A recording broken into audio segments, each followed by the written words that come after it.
队长，支队长，你怎么到这儿来了？为什么要到处找我？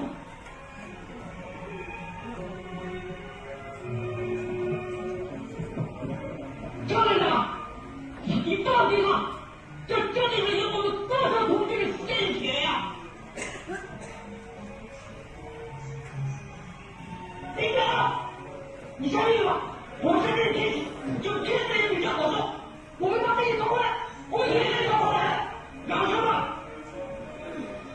既然领导说命令撤退，当然会有安排的，这有什么可挡的？回去休息。